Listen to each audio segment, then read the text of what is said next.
दातारा संगती पायावरी ठेवू माथा सर्वतः नुपेक्षी हे धोनिया तेतवरी आता नाही सत्ता अनेकांची पायावरी ठेवू माथा सर्वतः नुपेक्षी तुका म्हणे चक्रपाणी शिरोमणी बळियांचा पायावरी ठेवू माता सर्वतः नुपेक्षी पांडुरंगा करुणा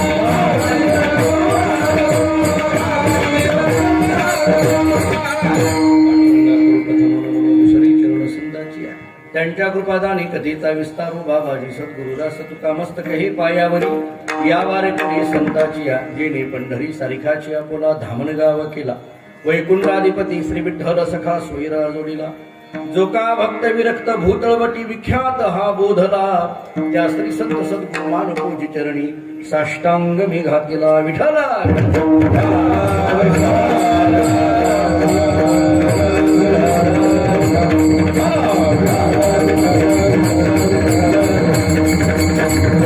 आता पाविजेल घरा या दातारा संगती पायावरी ठेवू माथा सर्वतः नुपेक्षी प्रस्तुत कीर्तनरूपी सेवेकरिता म्हणजे निरूपणाकरिता प्राप्त असणारा अभंग महान भगवत भक्त जगद्गुरु श्री संत तुकाराम महाराज यांचा अत्यंत प्रसिद्ध अशा पद्धतीचा स्वतःचं आध्यात्मिक चरित्र प्रगट करणारा गोड असा 4 चरणाचा अभंग आहे.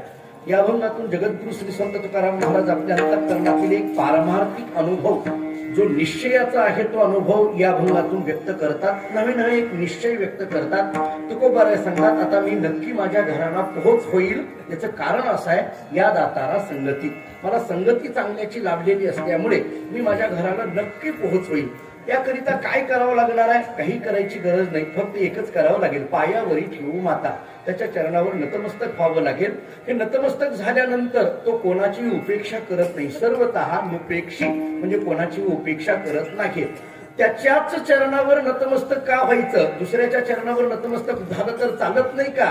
तुकाराम महाराज सांगतात त्याची सत्ता सर्वत्र आहे. येथोनिया तेथवरी आता नाही सत्ता अनेकांची म्हणून पायावरी ठेवू माथा सर्वतः नुपेक्षी.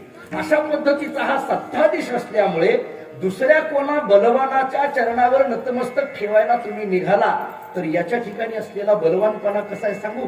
अरे जगातले जेवढे काही बलवान आहेत, बळी आहेत ना, त्या सगळ्या बलवानामध्ये हा शिरोमणी आहे. तुका म्हणे चक्रपाणी शिरोमणी बळीयांचा आणि म्हणून पायावरी ठेवू माथा सर्वतः नुपेक्षी. या अभंगातील 4ही चरणातल्या एका महत्वाच्या शब्दाकडे फक्त आपल्याला चिंतन करायचं आहे. या अभंगातल्या पहिल्या चरणातला दातारा हा शब्द आहे की नाही, तर तो जरा चिंतना करता घ्या. आता पाविजेल घरा या दातारा संगती, या दातारा शब्दाला जरा अंडरलाईन करा. दुसऱ्या चरणामध्ये आणखी एक शब्द महत्वाचा आहे पायावरी ठेवू माता सर्वतः नुपेक्षी. इथल्या नुपेक्षी शब्दाकडे एक लक्ष द्या. तिसऱ्या चरणामध्ये येथोनिया तेथवरी आता नाही सत्ता अनेकांची, इथल्या सत्ता शब्दाकडे एक लक्ष द्या. आणि शेवटच्या चरणामध्ये तुका म्हणे चक्रपाणी शिरोमणी बळीयांचा, इथल्या शिरोमणी शब्दाकडे लक्ष द्या. म्हणजे पहिल्या चरणातला दातारा, दुसऱ्या चरणातला नुपेक्षी, तिसऱ्या चरणातला सत्ता आणि चौथ्या चरणातला शिरोमणी. हे 4 शब्दातून काय सांगितलंय? जणू काही भगवंताच्या विविध पद्धतीचं वर्णन केलेलं आहे. अभंगाच्या पहिल्या चरणातल्या दातारा या शब्दाने भगवंताच्या गुणाचं वर्णन केलं. अभंगाच्या दुसऱ्या चरणातल्या नुपेक्षी या शब्दाने भगवंताच्या स्वभावाचं वर्णन केलं. अभंगाच्या तिसऱ्या चरणातल्या सत्ता या शब्दाने भगवंताच्या सामर्थ्याचं वर्णन केलं. आणि अभंगाच्या चौथ्या चरणातल्या शिरोमणी या शब्दाने भगवंताच्या मोठेपणाचं वर्णन केलं. विठ्ठला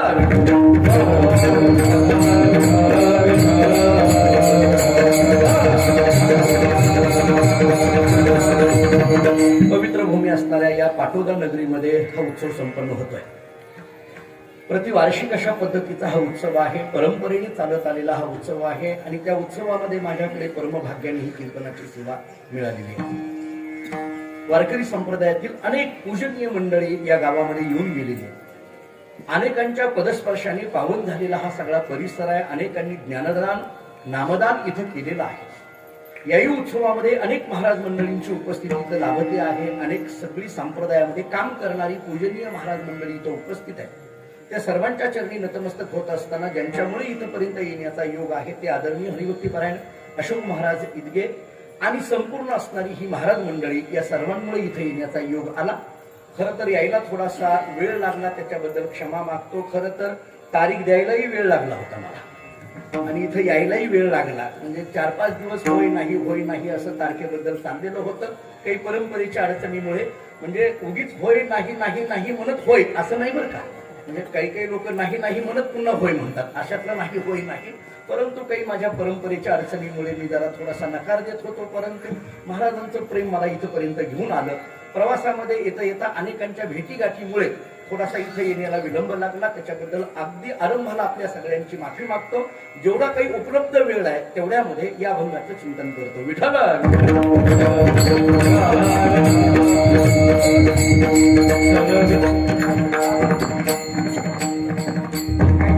संगीत स्वर आहे का थोडा बंद केला तर चालेल.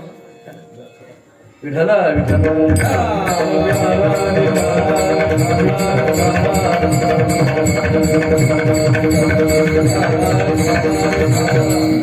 काही नाही. या अभंगाकडे जर आपण पाहिलं, या अभंगातल्या सगळ्या शब्दांचा विस्तार जरी आपल्या वेळेच्या अनुषंगाने होईल न होईल त्याचा विस्तार करण्यामध्ये वेळ जास्त जाईल, परंतु तरी सुद्धा या अभंगाचा सगळा भाव मांडत असताना या अभंगातली जी मूळ भूमिका आहे तेवढी भूमिका अगोदर मांडून पुढे जातो. काही अभंग असे असतात की ते अभंग आपल्या ऐकण्यामध्ये जरी अपरिचित अशा पद्धतीचे असले तरी त्याच्या भूमिका कळाल्या की तो अभंग किती सोपा आहे हे आपल्या लक्षात येतं. बऱ्याचदा काही अभंग आपल्या पाठातले नसतात, त्यामुळे ते अभंग आपल्याला अवघड वाटत असतात, आणि काही अभंग आपल्या पाठातले असतात त्यामुळे आपल्याला ते सोपे वाटत असतात. साधी गोष्ट आहे. काही अभंग असे असतात की ते आपल्या ऐकण्यात नसल्यामुळे तो अभंग आपल्याला अवघड वाटायला लागतो, आणि काही अभंग असे असतात की ते अभंग नेहमी ऐकण्यात असल्यामुळे ते सोपे वाटत असतात. पण मला असं वाटतं की काही अभंग जरी आम्हाला सोपे वाटत असले तरी ते बऱ्याचदा अर्थाच्या दृष्टीने फार कठीण असतात, आणि जे अभंग आम्हाला अवघड वाटत असले तरी सुद्धा ते अर्थाच्या दृष्टीने फार सोपे असतात. विठ्ठल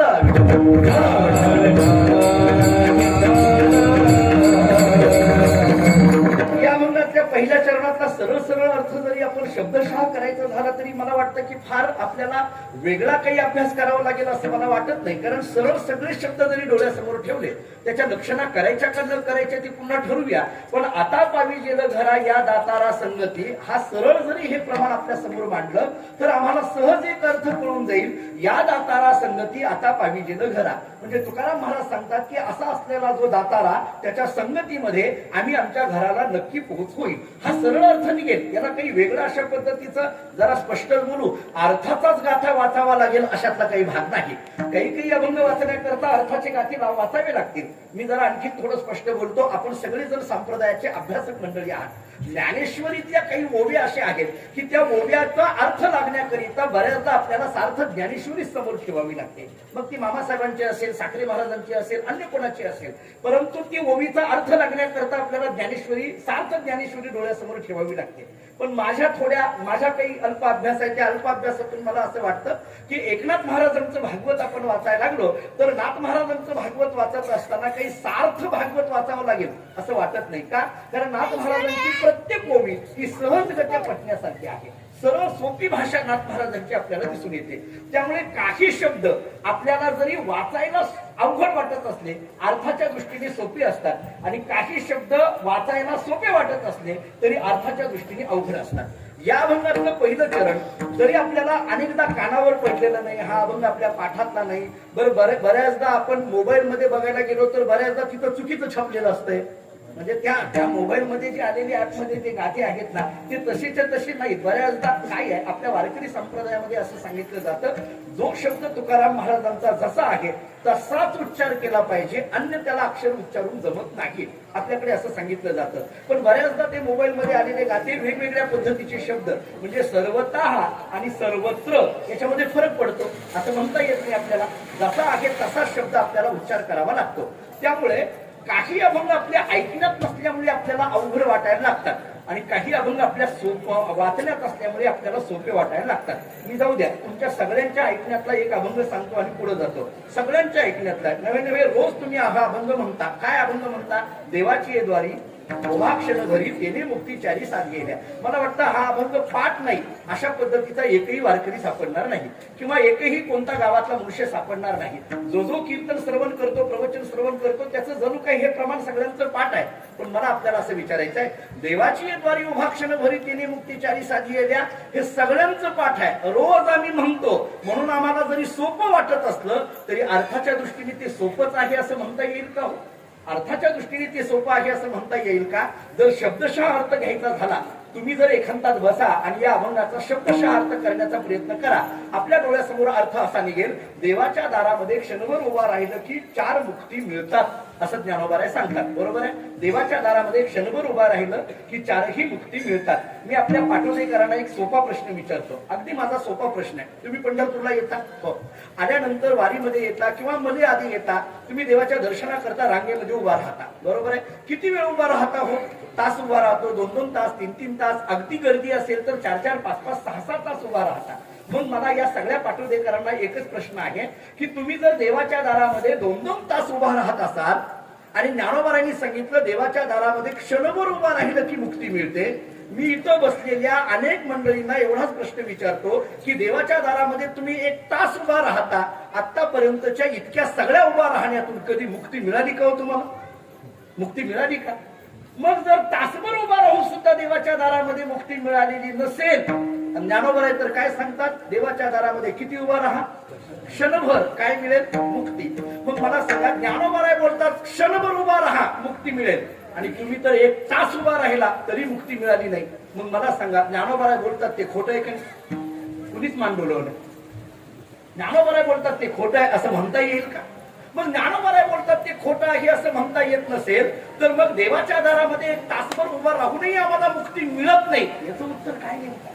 याचं उत्तर नेमकं काय असेल? मग देवाच्या दारामध्ये मुक्ती मिळवण्याकरिता 1 क्षणभर उभा राहा असं आम्हाला ज्ञानोबाराय सांगतात, आणि आम्ही तास 2-2 तास उभा राहिलो तरी आम्हाला मुक्ती मिळत नाही. मग नेमकं याचा अर्थ काय लावायचा? याचा अर्थ करण्याकरता कधीतरी आपल्याला चिंतन असं करावं लागेल की ज्ञानोबारांना अपेक्षित असलेलं देवाचं द्वार कोणतं आहे, ज्ञानोबारांना अपेक्षित असलेला उभा शब्दाचा अर्थ नेमकं कोणता आहे, ज्ञानोबारांना अपेक्षित असलेला क्षणभरी शब्दाचा अर्थ कोणता आहे, ज्ञानोबारांना अपेक्षित असलेला मुक्ती शब्दाचा अर्थ कोणता आहे, आणि हे सगळे अर्थ कळाल्यानंतर मग आपल्या लक्षात येईल की ज्ञानोबाराय बोलतात ते खरंच आहे, देवाच्या दारामध्ये क्षणभर उभा राहिलं की मुक्ती मिळते. विठ्ठल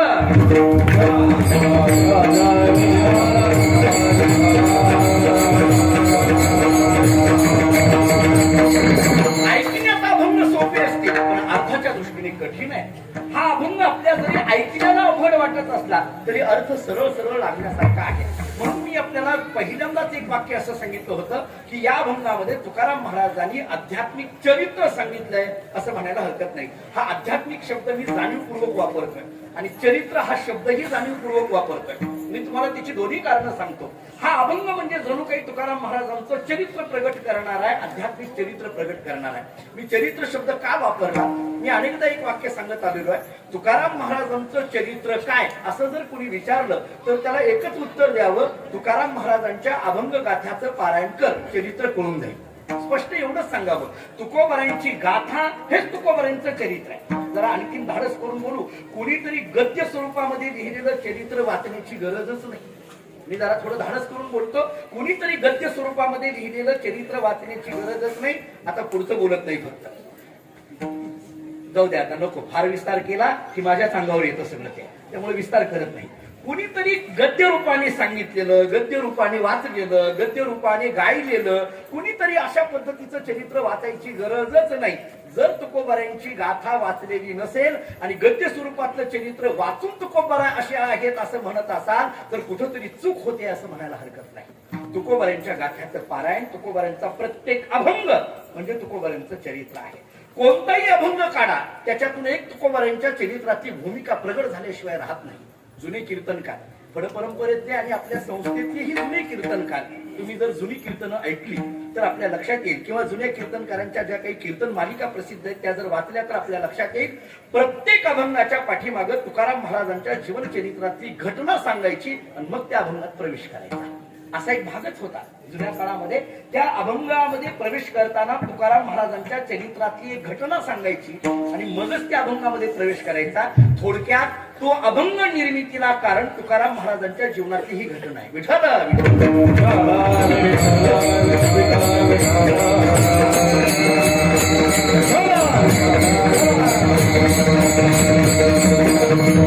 त्यामुळे मी चरित्र हा शब्द जाणीवपूर्वक वापरला.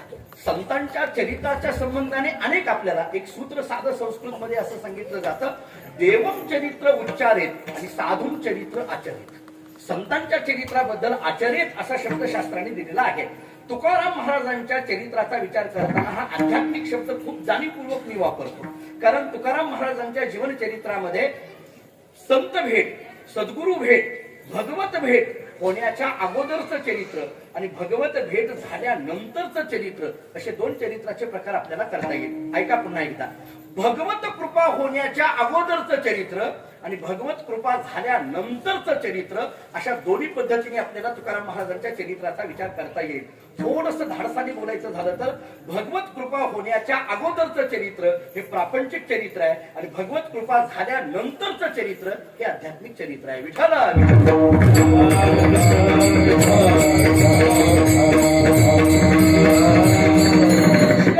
पुष्कळ अभंग या संबंधाने आपल्याला चिंतन करता येण्यासारख्या. एवढ्या दोन मी आणखीन एक वाक्य जाता जाता सांगतो. एव्हाना तुकाराम महाराजांच्या चरित्राचे असे दोनही भाग करता येत नाहीत. मी पुन्हा बोलतो आपल्याला, हे असे भाग करता येत नाहीत, पण सर्वसामान्य माणसाला कळावं या दृष्टीने या दोन भागाचा विचार केला. खरं पाहायला गेलं तर तुकाराम महाराज अगोदर प्रापंचिक होते, नंतर पारमार्थिक झाले. हे लोकांना समजावं, कमीत कमी हे सांगितल्यानंतर तरी प्रापंचिक असलेल्या माणसाला पारमार्थिक होता यावं याच्याकरता. अन्यथा हेही बोलायची गरज नाही. तुकाराम महाराज अगोदर प्रापंचिक आणि नंतर पारमार्थिक असं म्हणता येत नाही. कारण तुकाराम महाराजांच्या बाबतीत बोलत असताना सगळ्यांच्या ऐकण्याचं एक प्रमाण घेऊन पुढे जातो. तुका विष्णू नाही तुझा. एवढंच जर डोळ्यासमोर ठेवलं तरी पुष्कळ झालं. म्हणे रामेश्वर भट्ट द्विजा, तुका विष्णू नाही तुझा. रोज आपण आरती बोलतो. तुकिता तुलनी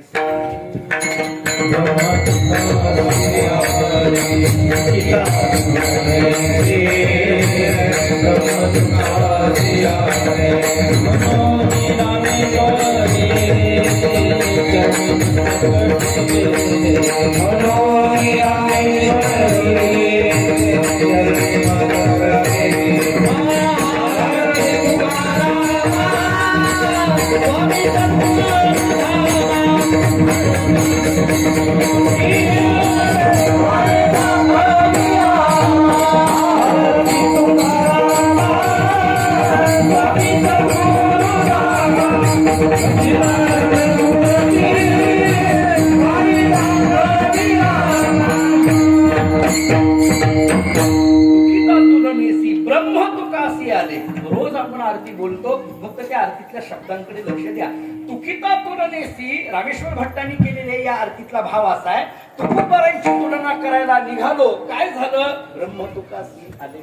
ब्रह्म ब्रह्म म्हणून जे सांगितलं जातं, निर्गुण तत्व असलेलं, व्यापक असलेलं, निराकार असलेलं, निरवय असलेलं ब्रह्म म्हणून सांगितलं जातं, ते ब्रह्म तुकासी आले. याचा अर्थ असा सांगितला, एका बाजूला ब्रह्म म्हणून जे काही सांगितलं जातं ते ब्रह्म ठेवावं आणि एका बाजूला तुकोबारांना ठेवावं. दोघं समान आहेत असं लक्षात येईल. थोडक्या सोप्या भाषेत बोलायचं झालं तर शुद्ध ब्रह्म ब्रह्म म्हणून जे सांगितलं जातं ते कळायचं असेल तर तुकाराम महाराजांकडे पाहावं आणि आपल्याला तुकाराम महाराज कोण आहेत हे कळायचं असेल तर ब्रह्म पाहावं. विठ्ठल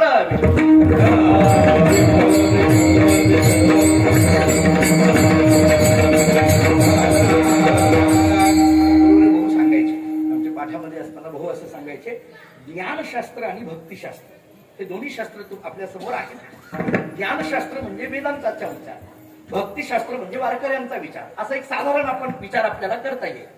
थोडासा या संबंधाने पाहतो. कोणीतरी एक वेदांताचा अभ्यासक होता आणि त्या वेदांताच्या अभ्यासकाला सारखा शब्द कानावर पडत होता, ब्रह्म ब्रह्म ब्रह्म ब्रह्म. आणि म्हणून त्यांनी एका महात्म्याला विचारलं, अहो हे जे वेदांतांनी सांगितलेलं ब्रह्म ब्रह्म आहे ते ब्रह्म म्हणजे नेमकं काय? त्या महात्म्याने सांगितलं, देहूमध्ये जा आणि जे तुकाराम महाराज आहेत ना तेच ब्रह्म आहे, दुसरं काही नाही म्हटलंय. जे तुकाराम महाराज आहेत ना तेच ब्रह्म आहे.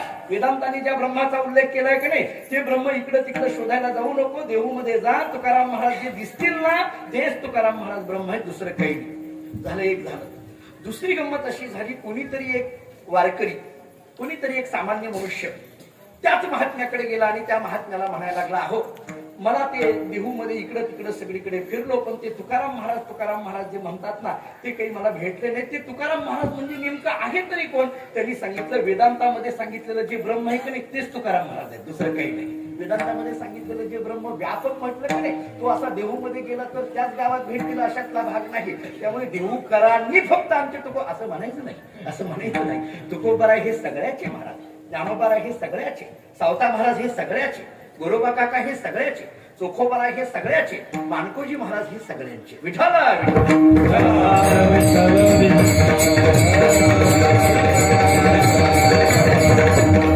एका देशाचे, एका कालाचे, एका जातीचे, एका कुटुंबाचे नसतात. संत हे सर्वांचे असतात. हे विश्वाची माझे घर ही संत महात्म्यांच्या बाबतीतली संबंधांनी भाषा केली जाते. आत्मज्ञाने चोखडी संत जे माझे रूपडी ही ज्ञानोबांनी दिलेली संत शब्दाची व्याख्या जरा डोळ्यासमोर घ्या म्हणजे आपल्याला लक्षात येईल. मी हा सगळा विस्तार का करायला लागलो?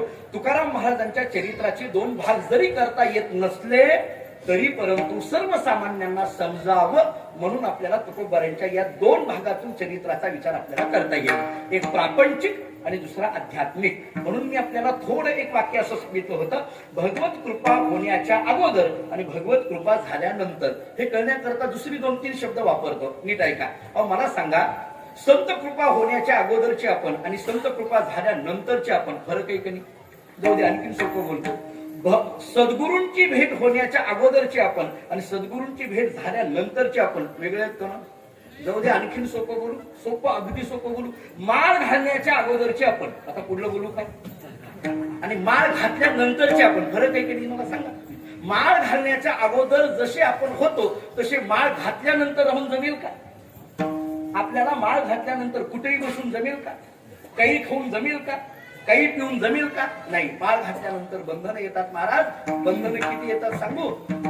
हॉटेलच्या बाहेर जरी थांबलं तरी हॉटेलमधून आलेला माणूस म्हणतो तुम्ही हॉटेल बाहेर हे खाऊन येत आहे, पण आपल्याला थांबता सुद्धा येत नाही. किती बंधनं आहेत आपल्याला. मी जरा पुढे बोलू. एवढी सगळी बंधनं ज्याला पाळता येतात त्यानंच माळ घालावी, त्यानंच माळ घालावी. आणखीन आपल्याला महाराजांना माहिती माळकरी किती झाले याच्यापेक्षा त्या माळकऱ्यांमध्ये किती बदल झालाय हे महत्वाचं. संख्यात्मक आणि गुणात्मक याचा कुठंतरी विचार केला पाहिजे. पूर्वीच्या काळातलं एक उदाहरण देऊन जाऊ पुढं. आमच्याकडे फळ परंपरेमध्ये एका फार मोठ्या एका महाराजांच्या जवळ मी बसलेलो होतो. एक लहान होतो आणि बसलेलो असताना एक मनुष्य त्यांच्याकडे माळ घालण्याकरता गेला. माळ घालण्याकरता गेला आणि त्यांनी सांगितलं महाराज मला माळ घाल. त्यांनी सांगितलं तू हरिपाठ पाठ केलाय का? म्हटलं नाही. जा हरिपाठ पाठ करून. ते गेला 15 दिवस हरिपाठ पाठ करून आल्यानंतर तो म्हटला आता तरी माळ घाला. ते म्हणजे तू काकड्याचे अभंग पाठ केलेत का? याला काकडा कधी असतो माहित नाही. म्हटले पाठ केलेत का? नाही म्हटले. जा म्हणजे काकड्याचे अभंग पाठ करून. तो काकडा पाठ करून आला. आल्यानंतर म्हटलं आता तरी माळ घाला. त्यांनी विचारलं तुझे नाटाचे अभंग पाठ आहेत का? आता भल्या भल्याला नाट माहित नाही. जणू काही नाटाला नाटच लागून गेलाय आता. तो म्हटलं कसले असतात नाटाचे अभंग? अरे बाबा तुकोबारांच्या गाथ्यातले 60 अभंग एका वाक्यात सांगू. मानवी जीवनाचं योग्य दिग्दर्शन करणारे अभंग त्याचं नाव नाटाचे अभंग आहे. आमचे गुरुरे भाऊ आम्हाला पाठशाळेमध्ये असताना रोज सकाळी 30 नाट वाचायला लावायचे आणि संध्याकाळी 30 नाट वाचायला लावायचे. नाट वाचल्याशिवाय सकाळचं जेवण नाही आणि नाट वाचल्याशिवाय संध्याकाळचं जेवण नाही. नाटाचे अभंग रोज म्हटलेच पाहिजे. रोज तो प्रत्येक अभंग आम्हाला काहीतरी शिकवून जातो. नाटाचे अभंग पाठ करून आला. 1.5 वर्ष झालं आणि मग त्याला माळ घातली. मला कळालं नाही. मी म्हटलं का हो, म्हणलं हे जवळजवळ तुम्ही याला वर्षभर हे सगळं पाठांतर करायला लावलं मग माळ घातली. म्हटलं का?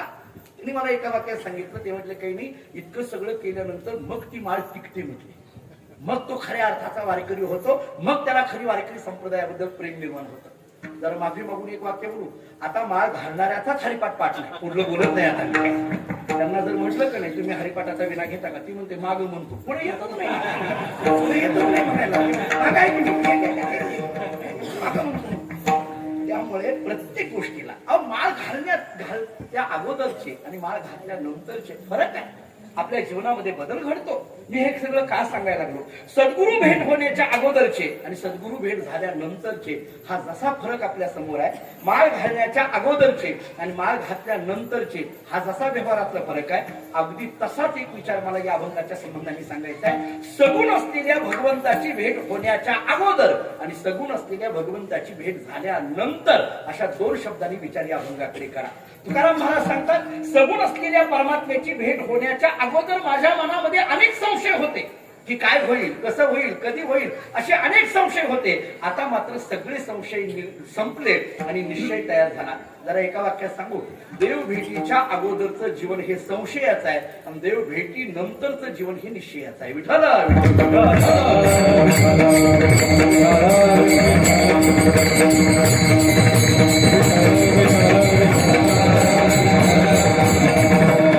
अगोदरच्या जीवनामध्ये संशय आहेत, अगोदरच्या जीवनामध्ये अनेक पद्धतीचे प्रश्न आहेत. भगवत कृपा होण्याच्या अगोदरच्या जीवनामध्ये चिंता आहे आणि भगवत कृपा झाल्यानंतरच्या जीवनामध्ये निश्चिंतता आहे. भगवत कृपा होण्याच्या अगोदरची चिंता आहे. कैने उद्धार पावेन,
ऐसे सांगा तुम्ही संत जन, करा समाधान चित्त माझे. हा अभंग आपल्या डोळ्यासमोर आल्यानंतर त्याच्यातले काही 2-3 शब्द आपल्याला प्रकर्षाने या अभंगाची भूमिका व्यक्त करण्याकरता महत्वाचे वाटतात. काही मी उद्धार पावेल, काही कृपा करील नारायण. हा कृपा शब्द खूप महत्वाचा आहे. कधी भगवंताची कृपा होईल? तुमच्या ऐकण्यातला दुसरा अभंग सांगून पुढे जातो. कुसावेती एक वाटे जे जे भेटे तयासी, देव कृपा करील मज काय लाज राखेल. देव कृपा करील केव्हा या भगवंताची कृपा माझ्यावर होईल, कशा पद्धतीने बर कृपा होण्याने माझी कधीही लाज राखली जाईल. इथला लाज शब्द फार महत्वाचा. त्या एका ठिकाणी या लाज शब्दाबद्दल बोलत असताना जीवाला सगळ्यात मोठी लाज कोणती आहे याचा विचार करताना कोणती लाज आहे, अमुक याची लाज आहे, त्याची लाज आहे, ह्याची लाज आहे, त्याची लाज आहे, हे बोलता बोलता एका महात्म्याच्या मुखातले शब्द आहे. जीवाला सगळ्यात मोठी लाज जर कोणती असेल तर या देहाला मी देह म्हणतो हीच मोठी लाज आहे. या देहाला मी देह म्हणतो हीच सगळ्यात मोठी लाज आहे. आणि म्हणून तुकोबाऱ्या त्या अनुषंगाने म्हणत असतील, काय लाज राखी, काय कृपा करील मग. कधी माझ्यावर भगवंताची कृपा होईल आणि कधी ही माझी लाज राखली जाईल, कधी माझी ही लाज राखली जाईल. याचा अर्थ आतापर्यंत ज्या देहाला मी माझा देह म्हणायला लागलो त्याच देहाबद्दल देह नव्हे मी हे सदेह कधी याच्या संबंधाने. आणि त्यामुळे या वाटेवर असलेले तुकाराम महाराज, या तळमळीमध्ये असलेले तुकाराम महाराज या विचाराने प्रवृत्त झालेले तुकाराम महाराज, या साधक अवस्थेमध्ये असलेले तुकाराम महाराज, आणि त्याच तुकाराम महाराजांना एके दिवशी हा आशेचा किरण दिसून येतोय. याच्याकरिता तुकाराम महाराजांचं एक चरित्र असं सांगितलं जातं. काही नाही म्हणे, आपण देहूमध्ये जाता आणि तुकाराम महाराजांचं घर दाखवलं जातं आपल्याला. आवर्जून आपण त्या घराचं दर्शन घ्यायला जातो. तुकाराम महाराज ज्या शिळेवर बसून त्यांनी 13 दिवस भजन केलं, त्या शिळेचं दर्शन घेतो. तुकाराम महाराज ज्या डोंगरावर बसून भजन करत होते, त्या डोंगराच्या मातीचा आपण स्पर्श करतो, नतमस्तक होतो. महाराजांचं घर दाखवलं जातं. त्या अनुषंगाने या अभंगाची भूमिका अशी सांगितली जाते. काही नाही म्हणे, तुकाराम महाराज त्यांच्या त्या घराच्या बाहेर बसलेले होते आणि बाहेर बसलेले होते. येणारी जाणारी माणसं असं रस्त्याने जात होती. जाता जाता रामकृष्ण हरी नमस्कार रामराम चालू होतं. तेवढ्यामध्ये येणाऱ्या जाणाऱ्या प्रत्येक माणसाला तुकाराम महाराज हाक मारायचे आणि त्या माणसाला म्हणायचे, मला माझ्या घरी घेऊन सोडा, मला माझ्या घरी घेऊन सोडा, मला माझ्या घरी घेऊन चला. येणारी जाणारी माणसं तुकाराम महाराजांच्या मुखातले हे वाक्य ऐकून हसायची. काही काही माणसं तर तुकाराम महाराजांकडे पाहून म्हणायला की, महाराज तुम्ही काय बोलताय, लक्षात येत आहे का? तुम्ही घरातच बसलेला आहात आणि घरी नेऊन सोडा, घरी नेऊन सोडा. जरा गमतीने एक वाक्य सांगू. मान्य, काही काही लोकांना संध्याकाळच्या वेळेला घरी नेऊन सोडावं लागतं. त्याला म्हणावं लागतं, रस्त्यावर पडण्यापेक्षा तुझ्या घरी पड बाबा. म्हणून बऱ्याचदा आम्हाला सुद्धा कधी कधी लिफ्ट द्यावी लागते प्रवासाला. नाही असं नाही, कधी कधी असे काही महात्मे आडवे येतात. मग कीर्तनाला वेळ लागला तरी चालेल, पण त्याला पोच करावा लागतं. असं काही होतं. पण तुकोबारासारख्या महात्म्याने असं का म्हणावं? म्हणून कुणी कुणी लोक तुकाराम महाराजांना म्हणायला लागली, महाराज तुम्ही घरी घेऊन चला, घरी घेऊन चला, घरी घेऊन चला म्हणायला लागला. असं का? तुम्ही घरातच आहात ना, आणखी कुठल्या घरी तुम्हाला जायचंय? महाराजांनी त्या माणसाकडे पाहिलं, स्मित हास्य केलं. महाराज म्हणायला लागले, तुला खरं सांगू, ज्या घराला तुम्ही घर म्हणता त्या घराला मी घर म्हणतच नाही. उलट या घराची आसक्ती संपल्यानंतर ज्या घराला सुरुवात होते त्या घराला मला जायचं. जरा पुन्हा एकदा वाक्य नीट ऐका. या घराची आसक्ती संपल्यानंतर, थोडं सोप्या भाषेत बोलायचं झालं तर, 4 भिंतीचं घर संपल्यानंतर जे घर सुरुवात होतं ते जीवाचं मूळ घर आहे.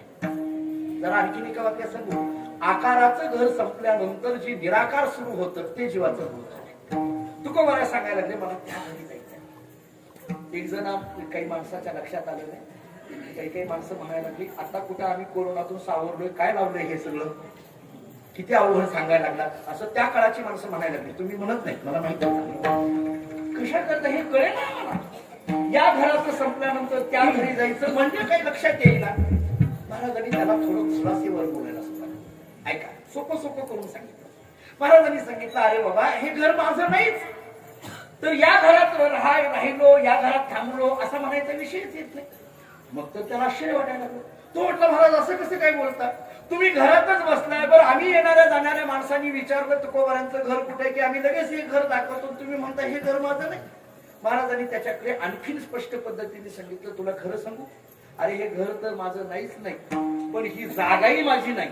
तो म्हटला, देहू सारख्या ठिकाणची जागा माझी नाही म्हणणारा महात्मा त्या काळात होता. बरं, मी त्या काळात म्हणतोय, आताची भांडणं सांगत नाही की त्या काळात तो ही जागाही माझी नाही. महाराजांनी त्याच्या पुढे सांगितलं, तुला जागेचं काय घेऊन बसला? ही जागा नाही, हा परिसर नाही, हा देशही माझा नाही. देशविषय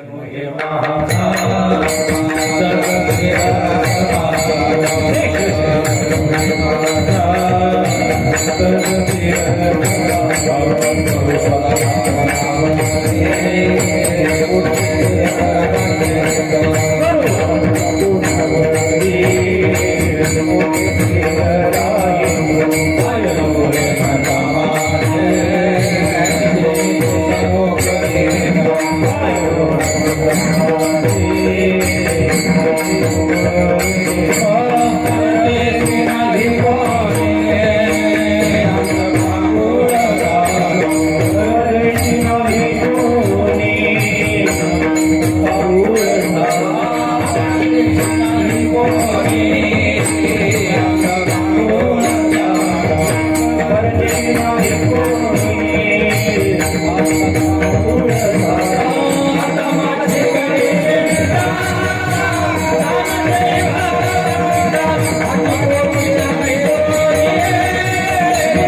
फिरत आलो.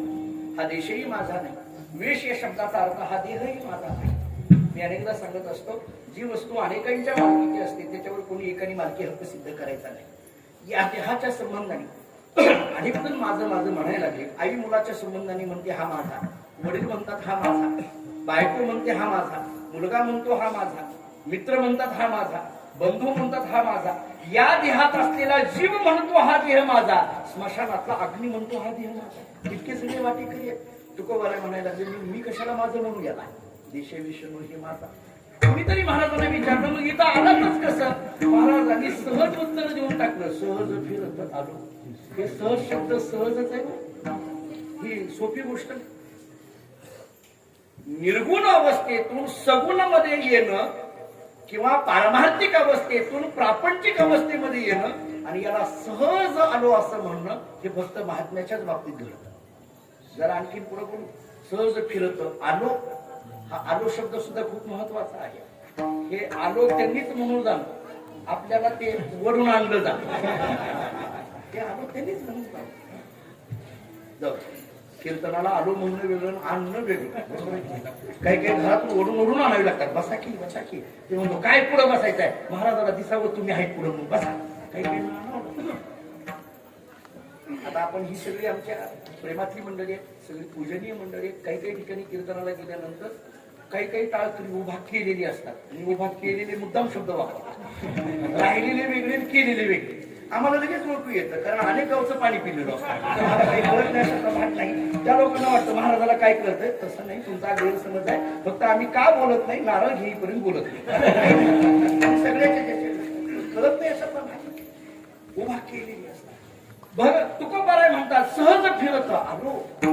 हा सहज आणि फिरत आणि आलो, हा फिरत शब्द तुकाराम महाराजांनी जरी वापरलेला असला तरी फिरत हा जीवाच्याही संबंधाने, जीवही फिरतोय आणि संतही फिरतायत. पण जीवाचं फिरणं हे कर्म बंधनाने आहे आणि संतांचं फिरणं हे सहज आहे. विठ्ठल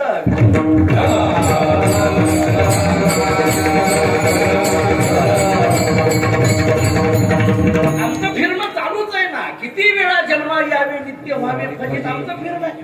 हे कर्माच्या अनुषंगाने फिरणं आहे. जन्म घेणे लागे वासनेच्या संगे ही नाथ महाराजांची भाषा आम्ही रोज वाचतो.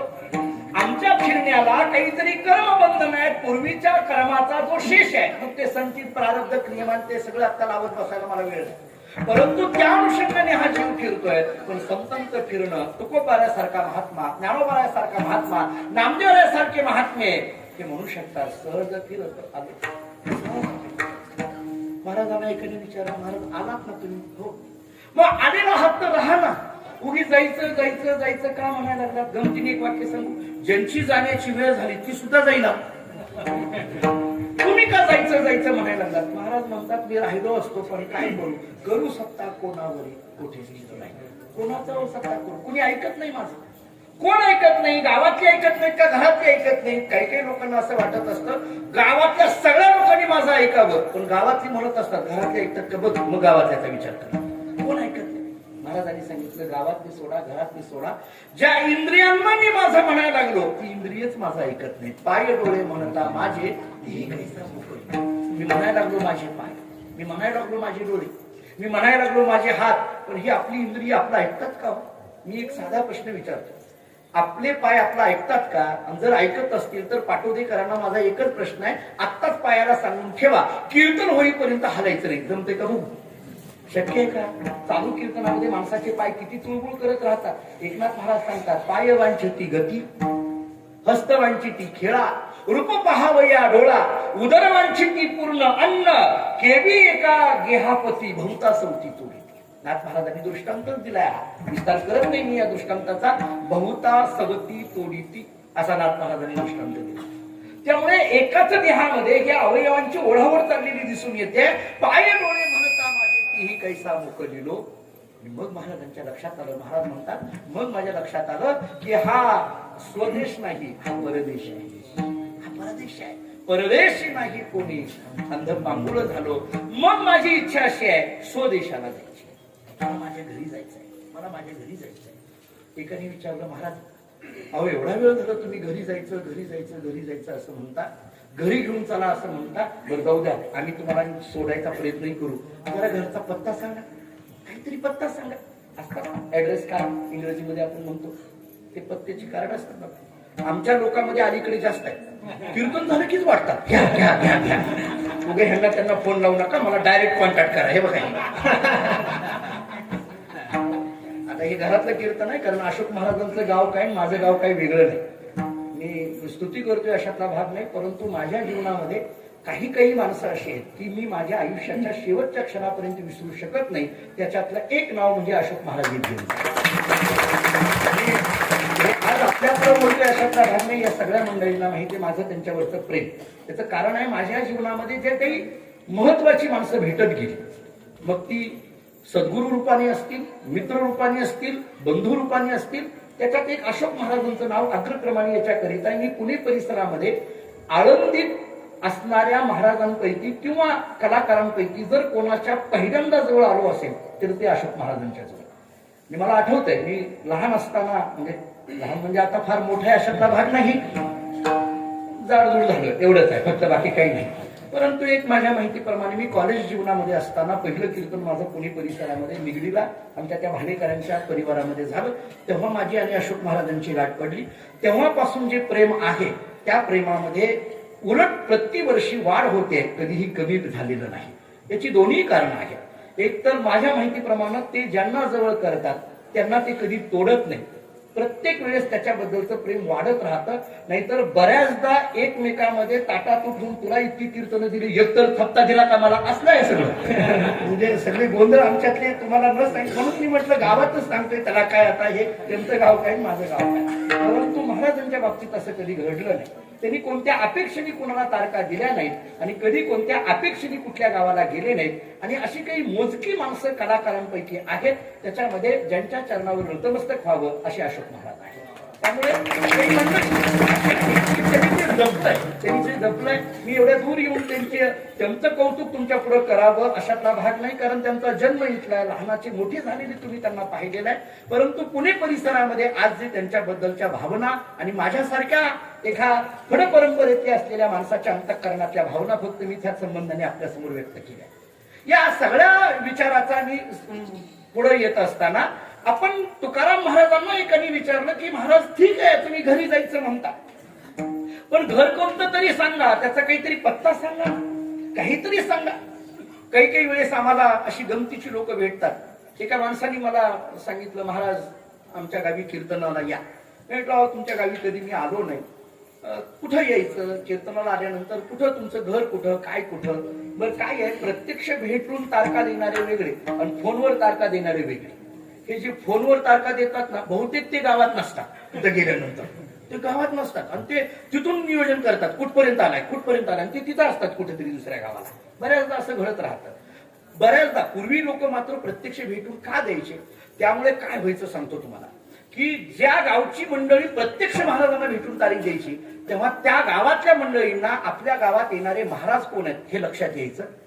आणि त्या महाराजांनी त्या गावातल्या लोकांना भेटल्यानंतर त्या महाराजाच्या लक्षात यायचं की आपण ज्या गावाला जायचोय त्या गावातली माणसं कशी आहेत हे त्याच्यावरनं लक्षात यायचं. ते संबंध समोरासमोर जवळीक यायची, आपुलकी वाटायची. त्यामुळे जी पूर्व परंपरा आहे ती जरी आपल्याला काहीतरी चुकीची वाटत असली, परंतु ती सत्यस्थितीमध्ये आणि गुणात्मक दृष्टीने तीच बरोबर आहे असं मला वाटतं. थोडासा तो विचार मी पुढे घेऊन येतो की महाराजांना विचारलं, महाराज तुम्ही जायचं म्हणता घरी, पण घराचा काहीतरी पत्ता सांगा. घर किती मोठं आहे सांगा, घराला रंग कोणता आहे सांगा. आपल्याकडे अलीकडे घर मोठी करण्यावर फार भर आहे.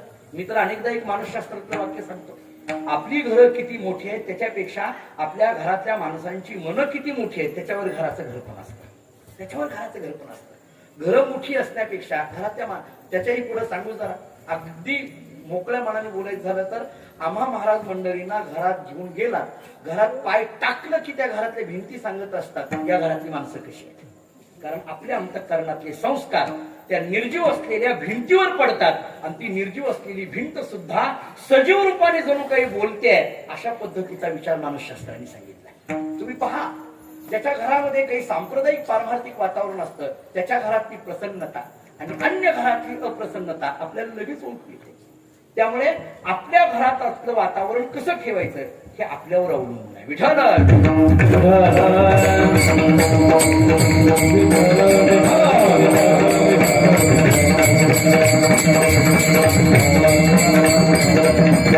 महाराजांना विचारलं, महाराज त्या घराचा रंग काय आहे सांगा, भिंत दरवाजा कोणत्या दिशेला आहे सांगा, खिडक्या किती आहेत सांगा, ते घर किती मजल्याचं आहे सांगा.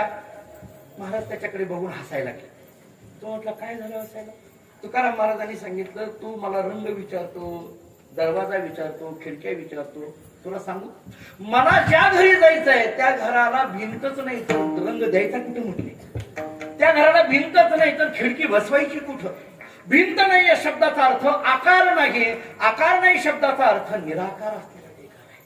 निराकार असलेलं घर आहे तरी कुठं, निरंजनी निरंजनी आम्ही हे बांधलेलं घर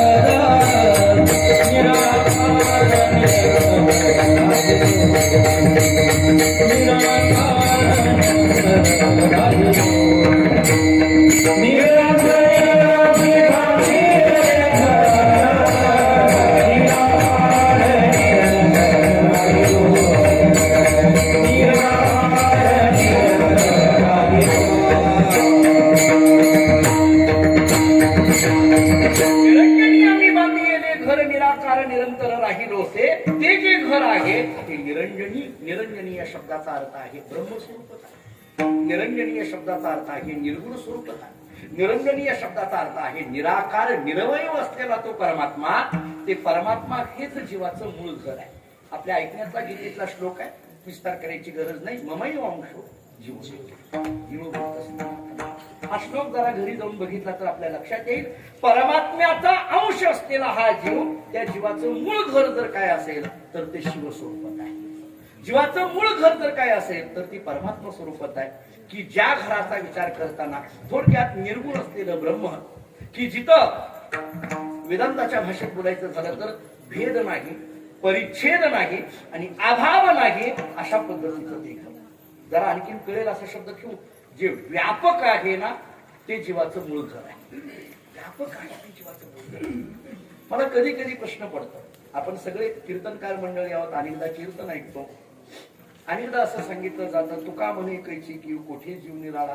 ज्ञानोबराय आम्हाला सांगतात, जीव परमात्मा दोन्ही बैसवणी ऐक्यासनी जयाची हृदय भुवनी विराजती. वेदांतातलं महावाक्य आम्हाला सांगतं, तत्वम असी. हे सगळं ऐकत असताना जीव शिवाचं ऐक्य, एक हरी आत्मा, जीव शिव समा, सगळं आपण रोज बोलतो. कधी कधी मला प्रश्न पडतो की हे ऐक्य आहे तर मग हे ऐक्य का जाणवत नाहीये. तुम्हाला एक साधं उदाहरण देऊन पुढे जातो. साधं उदाहरण, फार काही कठीण अशातला भाग नाही, परंतु बऱ्याचदा ते शब्द आले की आपल्याला कठीण वाटायला लागतं. पण सोपं उदाहरण आहे, काही नाही. घट आहे, घट म्हणजे मडकं. मडकं आहे, मडकं इथं ठेवल्यानंतर त्या मडक्यामध्ये असलेली जी पोकळी असते त्याला आकाश म्हटलं जातं. आणि त्या आकाशाला, त्या घटामध्ये असलेलं जे आकाश आहे त्याला साधा सोपा शब्द एक शास्त्राने दिला, घटाकाश असा शब्द दिला, घटाकाश. आणि त्या घटाच्या बाहेर असलेलं जे आकाश आहे त्या आकाशाला नाव दिलं महाकाश. मी सोपा विचार सांगतो, आपल्याला माहित असेल असा. घटाकाश आणि महाकाश. घट म्हणजे मडकं. मित्र अनेकदा गमतीने म्हणत असतो मडकं. मडकं माहित आहे का नाही? मडकं माहित आहे ना? माहितच असलं पाहिजे, शेवटी त्याच्याशिवाय कुणी नाही, म्हणून माहित असलं पाहिजे, दुसरं काही नाही. वेदांत आम्हाला पुन्हा पुन्हा घट आणि पट सांगतो. घटामध्ये असलेलं आकाश याला घटाकाश म्हटलं जातं आणि घटाच्या बाहेर असलेलं आकाश याला महाकाश म्हटलं जातं. माझा एक साधा प्रश्न आहे, तुम्ही तो घट म्हणजे ते मडकं फोडलं, फोडल्यानंतर त्याच्यात असलेलं आकाश कुठं गेलं? त्याच्यात असलेलं आकाश कुठं गेलं?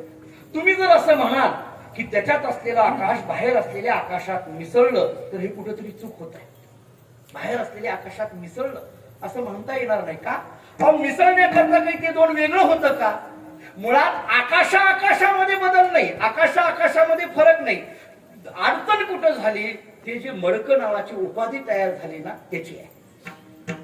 तिथंही आकाश होतच, फक्त तुम्ही काय केलं, एक घट नावाची आकार तयार केला आणि त्या आकाशाला एका आकारामध्ये आणून ठेवलं. त्यामुळे आकाश तुम्ही वेगळं केलं अशातला भाग नाही, त्या आकाशामध्येच एक आकार तयार केला.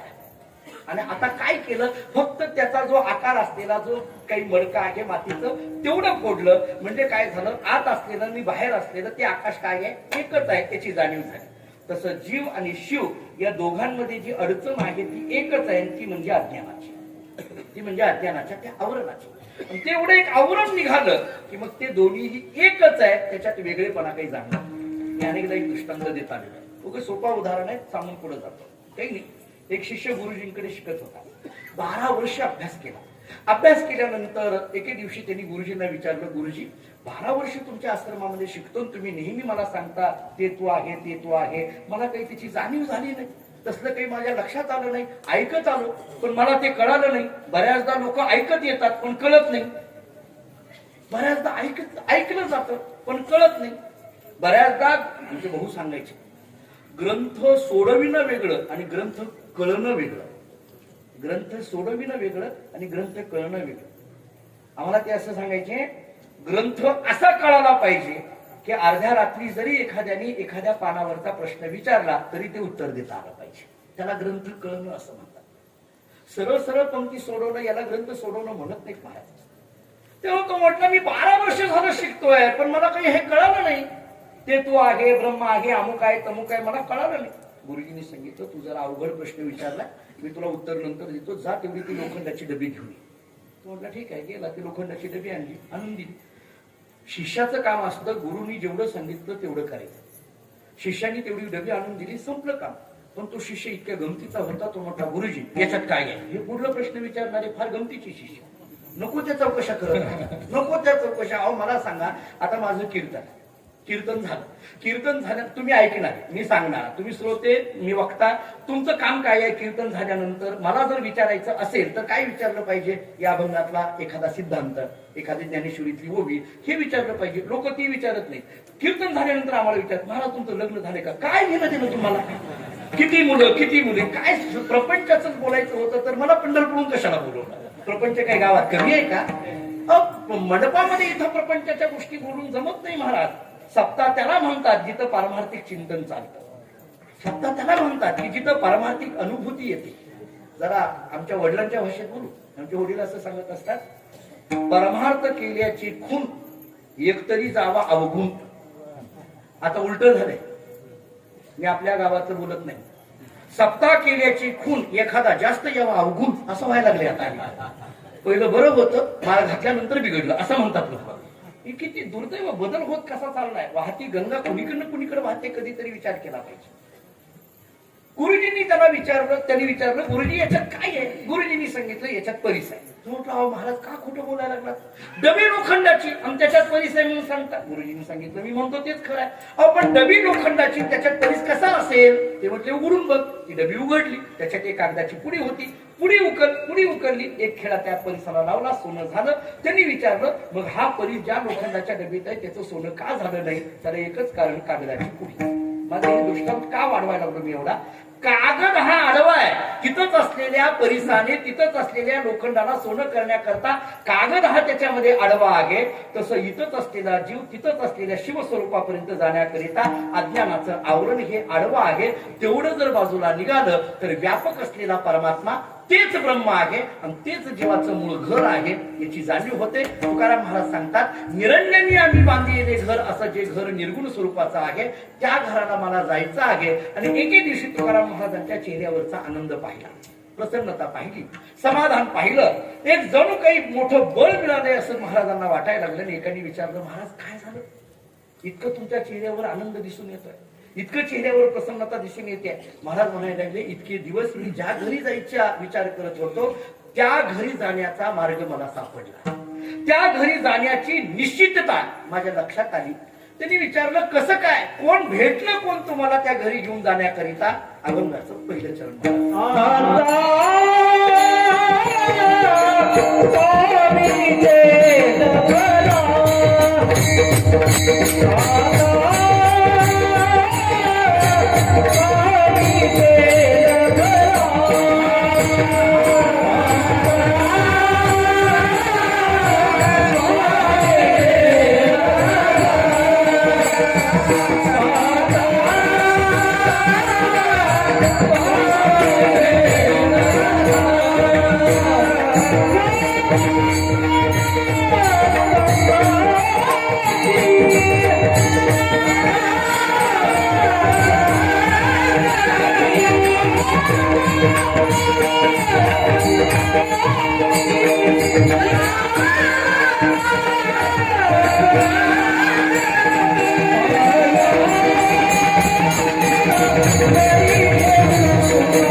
तुकोबारायांची भाषा अशी आहे, आता पावी गेलं घरा या दातारा संगती. अन्वयातून बोलायचं झालं तर या दातारा संगती आता पावी गेलं घरा.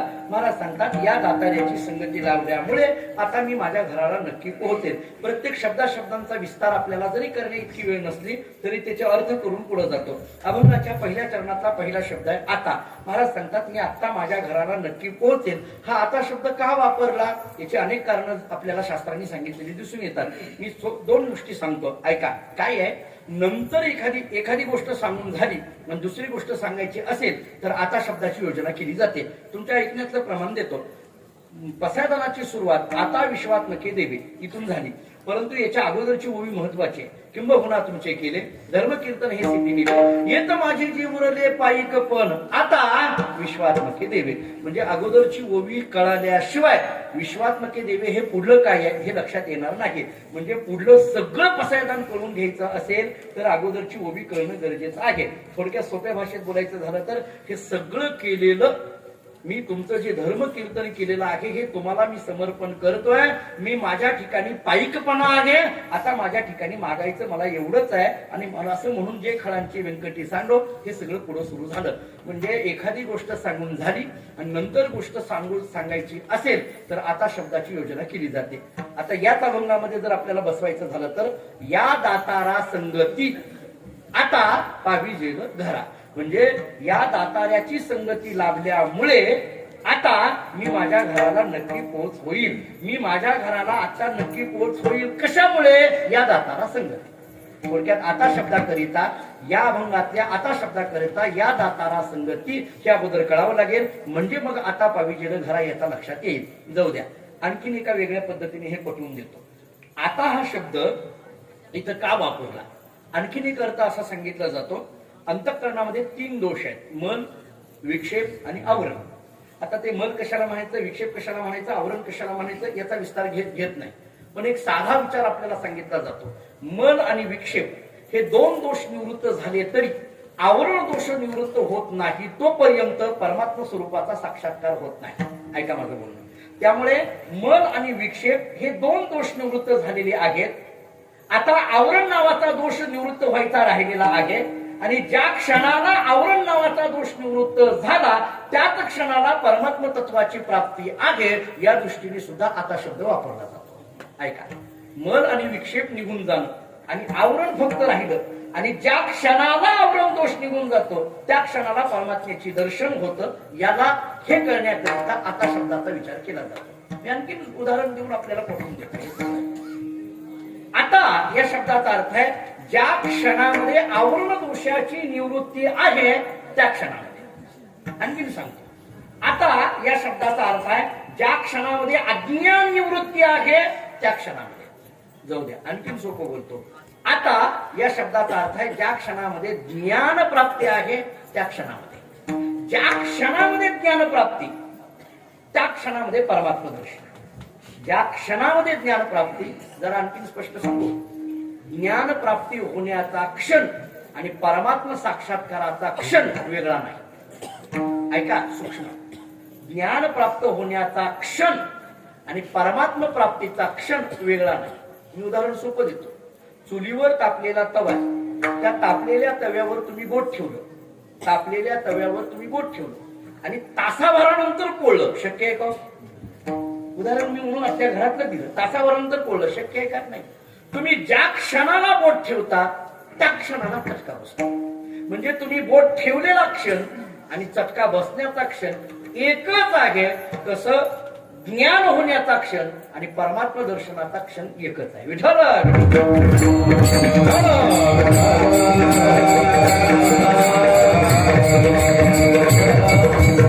जुने कीर्तनकार एक उदाहरण सांगायचे. थोडा विस्तार होईल परंतु उदाहरण फार महत्वाचं आहे. गमतीचं उदाहरण आहे, ऐकलंही असेल परंतु विषय आलाय म्हणून सांगून पुढे जातो.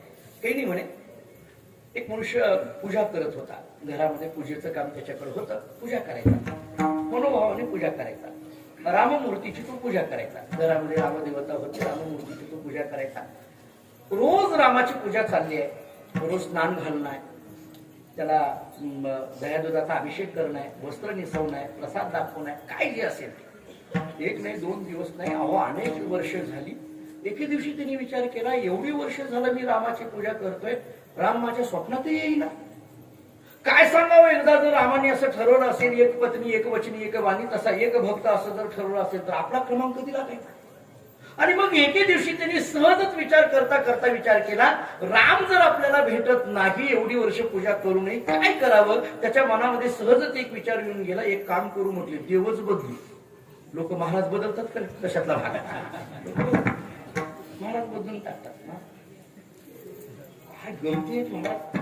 आपल्या भागात नसेल तसं, पण ते सप्ताहाच्या अगोदर जी कार्यकर्त्याची बैठक होते का नाही, त्या तारखा घेताना त्या महाराजाच्या नावाचा उल्लेख ऐकत जावा. कधी कधी तिथे गेल्यानंतर कसे उल्लेख करतात ते, ह्याच नको, ती काही एवढा चांगला नाही. अरे एकेरी उल्लेख त्या महाराजाचा.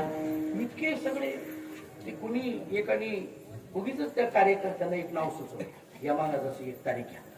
कार्यकर्ते म्हटले, हे महाराजांचं नाव कधी ऐकण्यात नाही. नाही म्हटलं, फार चांगलं कीर्तन करतात. त्याच्यातल्या एका कार्यकर्त्याने गप्प बसावं का? तो म्हटलं, हे कसे करतात माहित नाही. कसे करतात? त्या माणसानं त्यांच्या गावात केलेल्या एका महाराजाचं नाव घेतलं, मोठ्या महाराजाचं नाव घेतलं. तो म्हटलं, त्या महाराजाचं ऐकलंय का? हा तसेच करतात. मला असं वाटायला लागलंय, तसं केल्यामुळे तरी तारखा मिळाव्या म्हणून प्रति निघालं का काय कोणाच काय नोंदवतो, पत्रिकेतच छापतात प्रति. कशाचा काय प्रति, कशाचा विचित्र परिस्थिती. त्यांनी विचार केला, देवच बदलू. कोणता देव घ्यायचा? बाजारात, मूर्त्याच्या दुकानात गेला आणि मूर्त्या पाहता पाहता त्याची एक नजर गेली आणि ती मूर्ती होती कृष्णमूर्ती. कृष्णमूर्ती पाहिल्याबरोबर त्याला वाटायला लागलं, हे जरा आपल्या जवळचा देव आहे. चोऱ्या करणं, खोड्या करणं हे जरा जवळचं काम आहे आपल्या म्हटलं. जरा आपल्या आजूबाजूला असलेलं हे रामाचं काम फार अवघड आहे म्हटलं. ते सगळं मर्यादा पुरुषोत्तम, आपल्या जीवनात कधी घडलं नाही तसं. हे जर आपलं नेहमीच नवे नवे आपण जे वागतो, जणू काही हे वागण्याला प्रेरणा त्यांच्याकडे नाही, अशा पद्धतीचं कृष्णचरित्र. त्यामुळे काल्याच्या कीर्तनाला गर्दी का, हे त्याचं एक उत्तर आहे असं मला वाटतं. झालं मग ते म्हटलं, बरं झालं. कृष्णाची मूर्ती घेतली, घरी गेला आणि घरी गेला ती रामाची मूर्ती उचलली, खाली ठेवली, कृष्णाची मूर्ती वरती ठेवली आणि मग जसा जो काही आपल्याला पूजा करायची, स्नान घातलं, कपडे नेसवले, सगळं काही पूजेसारखं सगळं व्यवस्थित केलं. पूजेमध्ये ते अत्तर लावण्याचा एक नियम आपल्याकडे सांगितला जातो. ते अत्तर लावताना त्याचा सुगंध सगळीकडे दरवळायला लागला. तो सुगंध यायला लागल्याबरोबर या भक्ताच्या लक्षात असं आलं की या सुगंधाचा वास घेण्याचा, या अत्तराचा वास घेण्याचा अधिकार कोणाला? एक तर या कृष्णाला. का? त्याची पूजा चालली. दुसरा अधिकार कोणाला? मला. का? मी पूजा करतोय. मग या कृष्णाला एक अधिकार आहे, मला एक अधिकार आहे. या रामाचं काय काम आहे म्हटले? ती खाली होती, ती वरून खाली ठेवली होती ना मूर्ती. रामाचं काय काम आहे? 2 कापसाचे गोळे घेतले आणि राममूर्तीच्या नाकामध्ये घातले.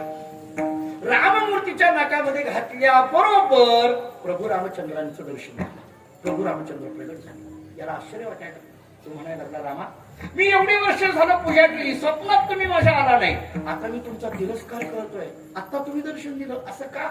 प्रभू रामचंद्रांनी सांगितलं, इतके दिवस तू मला मूर्ती म्हणून पूजा करत होता, आज तुझ्या लक्षात आलं की हा परमात्मा आहे. ज्या क्षणाला तुला हे ज्ञान झालं त्या क्षणाला माझं दर्शन आहे. विठ्ठल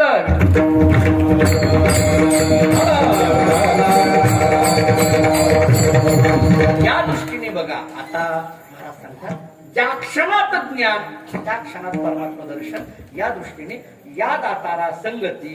आता निश्चित मी माझ्या घराला पोहोचवेल. पाविजेल घरा, इथला पाविजेल शब्दावरही अनेक शंका निर्माण होण्यासारख्या आहे. पाविजेल या शब्दाचा अर्थ प्राप्त होईल, पोहोचेल. मग कधी कधी एखादा अभ्यास करणारा विद्यार्थी असेल तर त्याच्या मनामध्ये सहज एक शंका येऊन जाईल, का होतं खूप आहे, मी माझ्या घराला आता नक्की पोहोचेल. कोणत्या घराला? परमात्म स्वरूप घराला.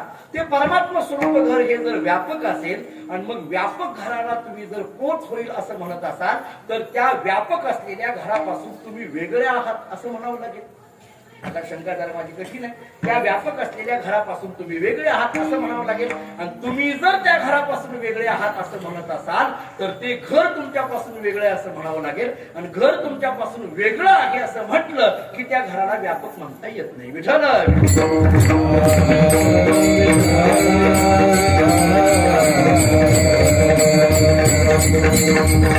याचं एक सोपं उत्तर देतो, विस्तार वेळ घेत नाही आपली, काही नाही.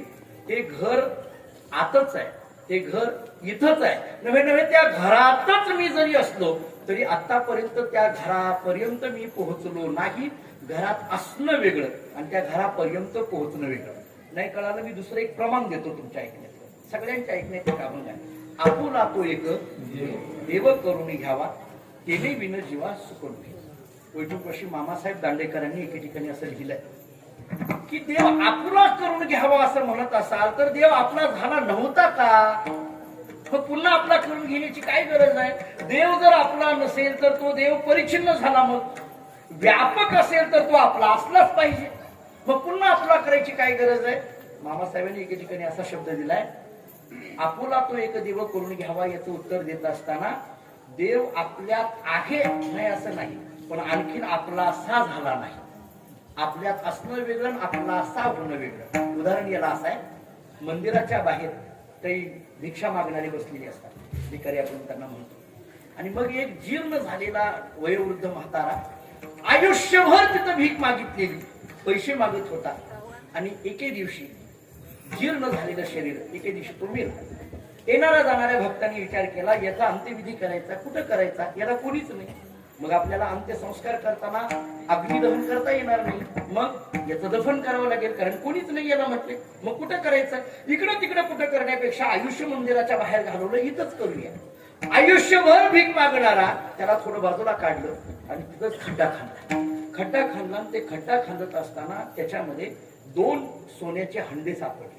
मी हे उदाहरणच सांगतोय, उग मंदिराच्या बाहेरचे खड्डे खांदायला जाऊ नका.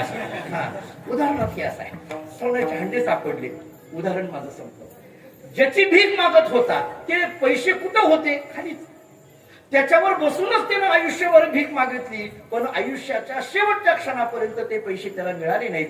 म्हणजे पैसे त्याच्या जवळ होते पण आणखीनही पैसे त्याला मिळाले नव्हते. तसं देव आपल्यात आहे पण आणखीनही आपलासा झाला नाही. मग आपलासा होण्याकरिता असलेली जी मध्ये आवरण आहे तेवढं निघावं लागेल. महाराज सांगतात, माझ्या जीवनातलं ते आवरण निघाल्यामुळे आता पाविजेल माझ्या घराला. कोणामुळे? या दातारा संगती. मला पुन्हा कधी कधी प्रश्न पडतो, या दातारा संगती हा दातारा शब्द आहे सगुणाचा. सगुणाच्या संगतीमध्ये निर्गुणापर्यंत पोहोचेल असा अर्थ झाला आहे. ऐकण्यातलं हरिपाठाचं प्रमाण द्यायचं झालं तर निर्गुणी पावलो सगुणी भजता विकल्प धरिता जीवाधरी. ऐका, मला एवढा विषय करून 3 चरण फक्त लावून द्यायचे, विस्तार करत बसायचं नाही. या दातारा संगती आता पाविजेल घरा, याला करता मी हरिपाठाचं प्रमाण दिलं. या दातारा संगती सगुणी भजता आता पाविजेल घरा निर्गुणी पाव. पटलं का? बघा, एकीकडे हे प्रमाण ठेवा, एकीकडे हे प्रमाण ठेवा.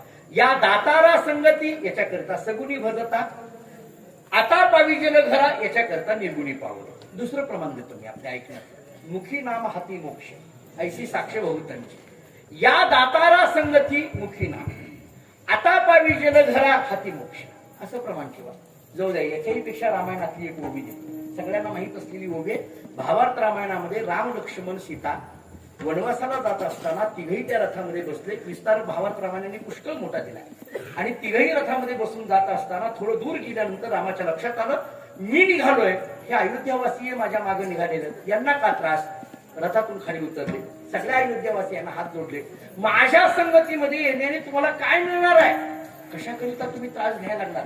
तेव्हा सगळ्या अयोध्यावासियांनी जे उत्तर दिलं ती भावार्थ रामायणातली ओवी महत्वाची. त्या सगळ्या अयोध्यावासियांनी उत्तर दिलं, हे रामा, आम्ही तुझ्या संगतीत येण्याने काय मिळणार आहे असा प्रश्न आहे ना, नीट ऐक. श्रीरामा तुझी या संगती आम्ही पाहो ब्रह्मनिश्चिती, वनवास तो बाकुडा किती, भय निश्चिती आम्हा नाही. भावार्थ रामायणातली ओवी. श्रीरामा तुझी या संगती आम्ही पाहो ब्रह्मनिश्चिती, एवढीच ओवी आपल्या या अभंगाच्या पहिल्या चरणाकरता केली. श्रीरामा तुझी या संगती, या दातारा संगती आम्ही पाहो ब्रह्मनिश्चिती, आता पावी गेलं घरात. त्यामुळे आता पावी गेलं घरात याला म्हणा आम्ही पाहो ब्रह्मनिश्चिती, आणि या दातारा संगती याला म्हणा श्रीरामा तुझी या संगती. तुकाराम महाराज सांगतात, भगवंताच्या संगतीमध्ये आम्ही आमच्या घराला नक्की पोहोचवईल. कुणीतरी तुकाराम महाराजांना विचारलं, महाराज त्या संगतीमध्ये आम्ही आलो तर चालेल का? चालेल ना. काय करावं लागेल? काही करायची गरज नाही. पायावरी ठेवू माथा सर्वतः नुपेक्षी, त्याच्या फक्त चरणावर नतमस्तक व्हावं लागणार आहे. विठोबा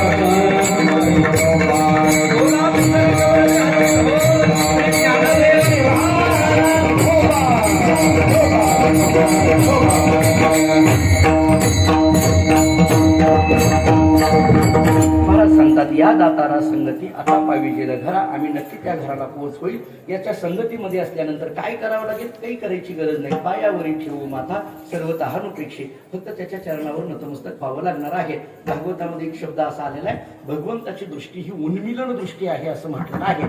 ते उन्मिलन म्हणजे नेमकं काय सांगू का? एका शब्दामध्ये सांगतो, भगवंताची डोळे पूर्णपणे उघडलेली नाही आणि पूर्णपणे झाकलेली नाही. हे कशा करता सांगायला लागलोय? की पायावरी ठेवू माता म्हटलंय की नाही, त्याच्याकरिता पूर्णपणे उघडलेली नाही आणि पूर्णपणे झाकलेली नाही. मी एकदा आमच्या गुरुजींना विचारलं, भगवंतांनी असे डोळे पूर्णपणे का उघडले नाहीत आणि पूर्णपणे का झाकले नाहीत? तुम्ही देवाचे डोळे बघा. तुम्ही म्हणाल आता कसं बघा इतक्या लांबून? कारण आता मुखदर्शन आहे, देवाच्या चरणाचं दर्शन देत नाही. पण कधी प्रसंग पडला तर पहा, एवढ्या देवाच्या दर्शनाकडे डोळ्याकडे पाहिल्यानंतर लक्षात येतं पूर्णपणे का झाकले नाही.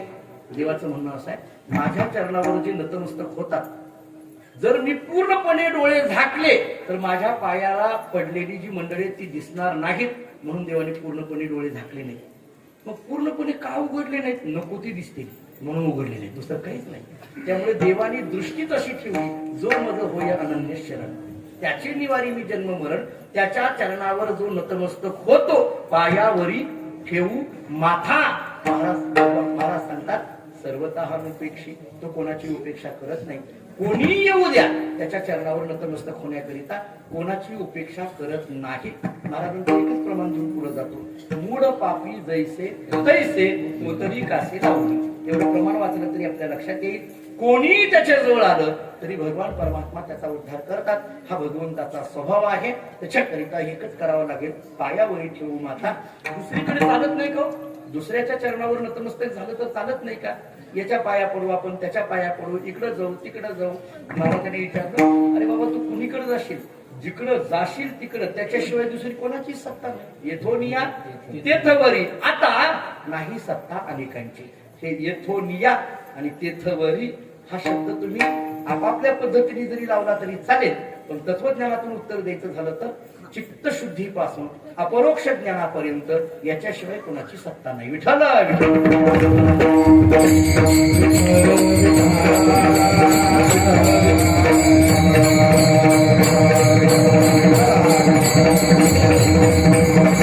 काय करावं लागेल? काही करायची गरज नाही. पायावरी ठेवू माथा सर्वतः नुपेक्षी.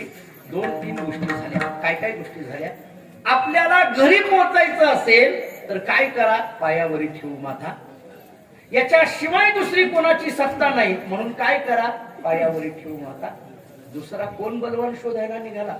जिकडं जाल तिकडं जर बलवानाचा विचार केला तर याच्यासारखा बलवान दुसरा कोणी नाही. अभंगाचं शेवटचं तुका म्हणे चक्रपाणी